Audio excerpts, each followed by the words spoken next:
வணக்கம் நண்பர்களே. நம்ம வண்டிக்கு பார்த்தீங்கன்னா இன்றைக்கி பெட்ரோல் வர சொல்லிக்குது.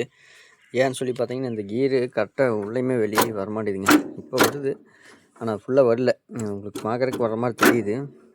கொஞ்சம் கீரு அந்த சவுண்டு தெரியுது பார்த்தீங்கன்னா கடக்கடன்னு. பேரிங் போய் செட் ஆகுது. அன்றைக்கி கலட்டினா தான் தெரியும். வரட்டுங்க, உங்களுக்கு பெட்ரோல் வந்ததுக்கப்புறம் வீடியோ போடுறேன். ட்விட்டர் பார்த்தீங்கன்னா வந்துட்டார். அப்படியே வண்டி மூவிங்கில் என்ன சவுண்டு வருதுன்னு பார்க்குறாருங்க.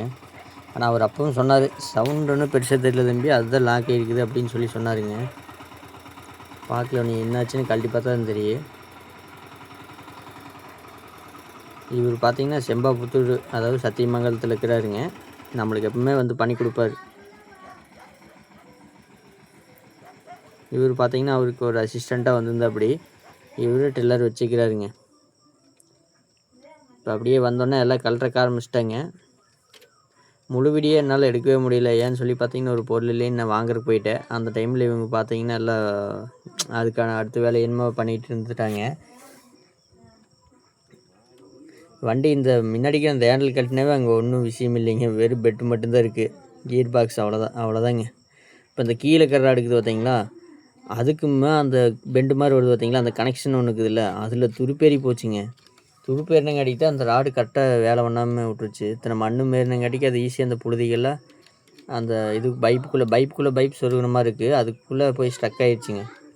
பரவாயில்ல, எனக்கு என்னதான் பெட்ரோலுக்கு வேலை கொடுத்தாலும் பரவாயில்ல, ஆனால் நமக்கு பெருசாக செலவு வைக்கல, அதுவே போதுங்கிற மாதிரி ஆகிப்போச்சு. ஆனால் உண்மையாமே இது தெரிஞ்சிருந்தால் நம்மளே பண்ணியிருக்கல. சிம்பிளாக அந்த ஒரு இவங்களுக்கு கொடுத்த அந்த லேபர் காசு மிச்சமாக இருக்குது. எல்லாம் நீட்டாக க்ளீன் பண்ணி வச்சுட்டாங்க. க்ளீன் பண்ணி நான் போயிட்டு வாங்கிட்டு வரக்குள்ளே இதை மாட்டி விட்டாங்க. கிளச்சு செயின் வந்து லூஸ் ஆகுதுன்னு கிளச் செயின் போய் வாங்கிட்டு வந்தேன் நான்.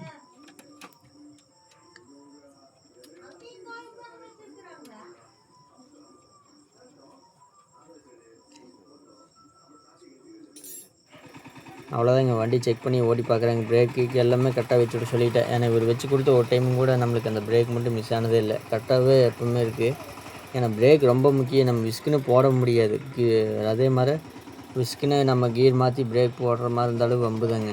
ஏன்னு சொல்லி பார்த்தீங்கன்னா 2 வீல் தான் மிஸ்குன்னு பல்ட்டி அடித்து பிரேக் போடும்போது நம்ம கீழே முன்னாடி போய் நிலத்தில் அடித்து நம்ம தூக்கி வீசிடுவோன்னு நம்ம அதங்காட்டிக்கு தெளிவாக உட்காந்துக்கோணுங்க.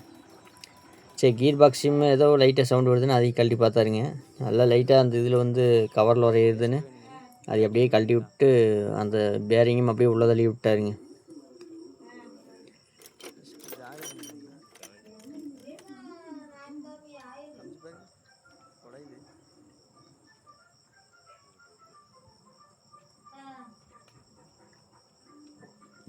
பேரிங் பாருங்கள், உள்ளே பார்த்தீங்கன்னா ஆயில் இருக்குது, அவ்வளோதான், வேறு ஒன்றும் இல்லை. பேரிங்கு, பல்லு வீல், ஆயில் அவ்வளோதாங்க இருக்குது கீர் பாக்ஸுக்குள்ளே. இன்ஜின்குள்ளே மேக்ஸிமம் அது மாதிரி தான் இருக்குது. இன்ஜின்குள்ளே இன்னும் கொஞ்சம் எக்ஸ்ட்ரா பொருள்கள் நிறைய இருக்குது. இதில் சாப்பிட்டு பேரிங்கு, பல்லு வீலுக்கு தான் மேக்ஸிமம் இருக்குங்க. அவ்வளோதாங்க. இது கடைசியாக ஒன்று மாட்டுறாங்க. செயினும் மாட்டிட்டாங்க. நான் அஞ்சிட்டு போயிட்டு அவங்களுக்கு வாங்கிட்டு வரக்குள்ளே மாட்டி விட்டு அந்த இதுலேயுமே எல்லாம் ஃபிட் பண்ணிட்டாங்க. வண்டி ரெடி ஆகிடுச்சு. டாட்டா பை பை. அடுத்த வீடியோவில் பார்க்கலாம்.